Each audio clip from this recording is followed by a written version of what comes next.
Good afternoon, everyone. Yeah, so moving to a much lighter paper. So we look at another paper on tax revenues in the mining sector in Zambia. Okay, so this paper is at the backdrop of one of the transfer pricing cases that the Zambia Revenue Authority won against a multinational company called Mopani, because it's already in the media. So this is a transfer pricing case where the firm was actually ordered by the courts of law to pay about 13 million US dollars for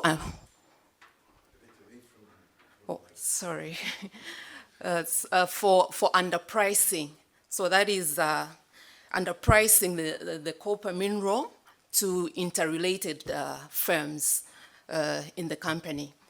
And also this paper is also at the backdrop of the price hikes that we witnessed in 2021, where the copper price actually surged to almost above $9,000 per metric ton. And so we are looking at how the tax revenues in the mine sector have evolved, and whether there are tendencies of profit shifting amongst the firms in the mining sector, because the sector is largely dominated by multinational companies. And so I'll skip this. So just to give a brief background of the Zambian scenario, so largely the mining sector contributes about 10% to GDP, and those are national statistics from 2014 to 2023.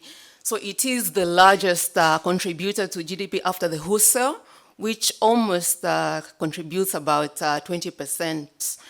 Then in terms of mineral exports, so mineral exports in the same period accounted for about 73% of foreign exchange earnings. So we see that government is actually getting a lot of revenues from the mining sector. Then in terms of employment, knowing how capital intensive the sector is, it only contributes about 2% of the total workforce in Zambia. And what is mined in Zambia is actually, the main mineral is copper, but we also have other minerals such as cobalt and zinc, among others. And this makes Zambia to be the second largest producer of copper in Africa after the DRC, the Democratic Republic of Congo. And the two countries are actually among the 10 largest producers of copper in the world. Then what is the motivation of this paper? So as I mentioned earlier on, we are aware that once a mineral is mined, it's exhaustible in the long run. You will never mine it again. And the activity of mining itself also generates substantial environmental externalities, which are harmful both to human life and also the wildlife. But then, how much is society receiving in terms of revenues? Society is supposed to receive optimal compensation for exploiting these non-renewable resources because of the nature of the natural resources. Then, as I mentioned, the sector, in most of the developing countries, just like Zambia, the sector is largely dominated by the multinational companies. And developing economies are actually vulnerable to profit shifting by these multinational companies. And therefore, it's thus critical to understand the reporting of mining companies and how revenues from the sector have really evolved. So I talked about this case, the transfer pricing case, so you can read about it, because this is where the multinational company was ordered to pay additional taxes amounting to 13 million US dollars. And hence, what are we looking at in this paper? So in the first place, we investigate the type and scale of potential tax avoidance observed in the sector. And also we investigate in more detail the pass-through of copper price increase to firm revenue and whether this reflects indicative or reflects responses of profit shifting. And in terms of the taxation context, the mining sector remits revenue taxes in almost all the taxes that we have in Zambia, but mostly in this paper we focus on 3 tax types, and that is corporate income tax, that is the tax on profits, and also the mineral royalty, which is a tax on the volumes of production, and also the export tax. But amongst the other taxes that the mining sector pays is also employment tax, value-added tax, and withholding tax and others. It also pays import tax when importing mineral equipment and spares. And one notable thing that we can talk about is what has happened in the mining sector, and that is the deductibility of mineral royalties for corporate income tax purposes. So in 2023, the deductibility of mineral royalties was reinstated in 2023 after being it was removed in 2023 after being reinstated in 2019. But we also observe another thing from a paper done by the UNU-WIDER team in 2023, where they show a large compliance gap in corporate income tax in the mining sector of about 50%. Then in terms of payments, that is the tax revenues. So this graph just shows how the tax revenues have evolved from 2014 to 2023, which is the period that we are looking at in the data.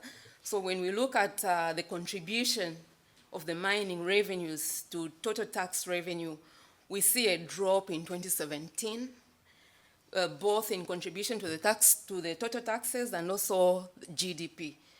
And this can be attributed to what was happening in the country. In 2017, we had spillover effects coming from a drought that was experienced between 2015 to 2016 period.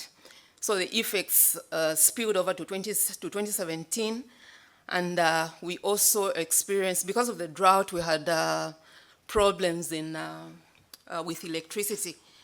So we experienced a lot of electric power cuts. But what we also observed that in 2021, that's when the copper prices were high. We see the largest contribution to tax revenues as well as GDP.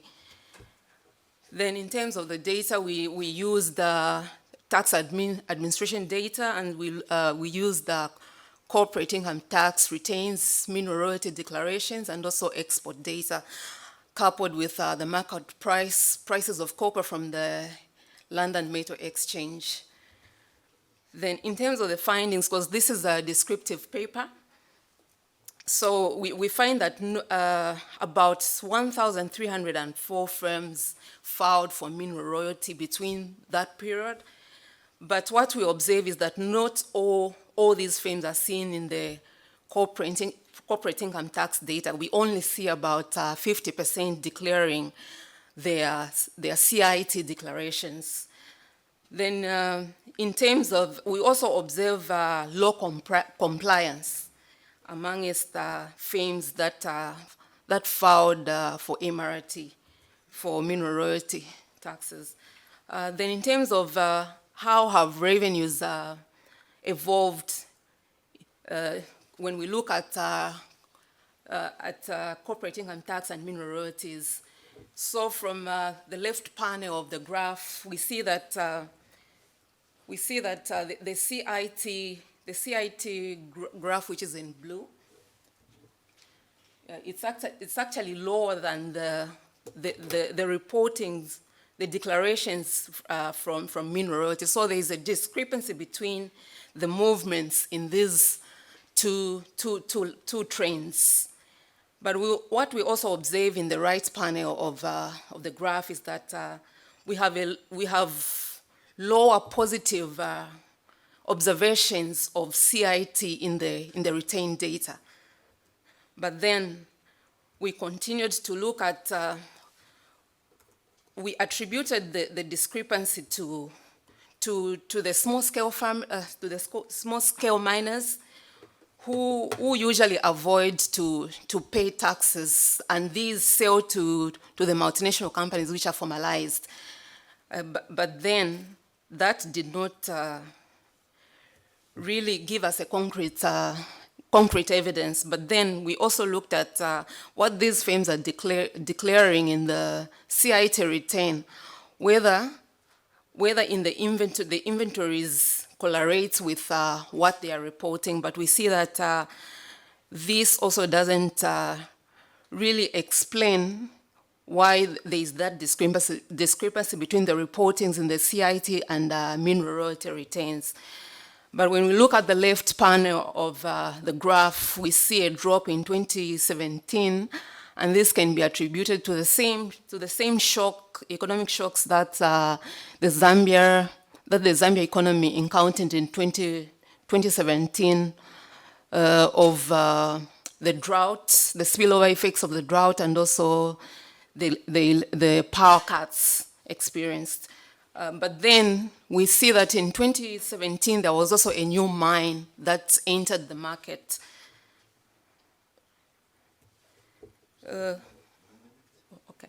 Then we move on to, so I'll not talk much about this one, but I'll talk to this graph. So when we look at the sales, royalties, and also export volumes, we discover that the export volumes are actually higher than the mineral royalties. There is a discrepancy. What is exported is more than what is declared in the return. And also, there is also a discrepancy between what is reported in the royalties, in the production parts, as well as what is reported in the profits, having the sales as the base.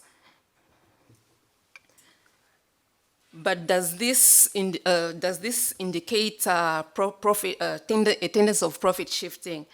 So we also, to give more evidence to this, we carried on an analysis on the tax, the mineral exports to the tax havens. So, and these tax havens, actually, we got a list from the study by Damapal and Hines of 2009, where we discovered that the largest share of mineral exports actually ends up being exported to Switzerland, which is one of the tax havens that has been listed in that paper. And hence we conclude that yes, in the tax data we can observe a tendency of profit shifting, and also tax avoidance from the small firms that are avoiding to pay taxes. Because in Zambia, filing taxes it's the owners of the original owners are supposed to file their taxes, and not what they sell to the formalized firms. Yeah, so these are our preliminary concluding thoughts, because this is a working paper. So what can we conclude about this preliminary paper? We can say that yes, with the price increase of 2021, we observe an increase in tax revenues, but then they were still lower than what was expected, based on the exported volumes of copper and also the MRT versus CIT declarations. Then what are the possible reasons of this discrepancy? We are observing that it's actually the tax avoidance by smaller firms which are not formal. Then the profit shifting tendency of multinational operators, we see it in the exported minerals, which show that only about 50% of the total of the share is actually destined for tax havens such as Switzerland. It's a continuation. We are also continuing to work on the same paper, but then we are changing the dimension to look at the effects of copper prices, hikes on CIT compliance, because we are extending the topic and what we will look at. So, Okay, thank you. We can come back to that in the conclusion or in the question round.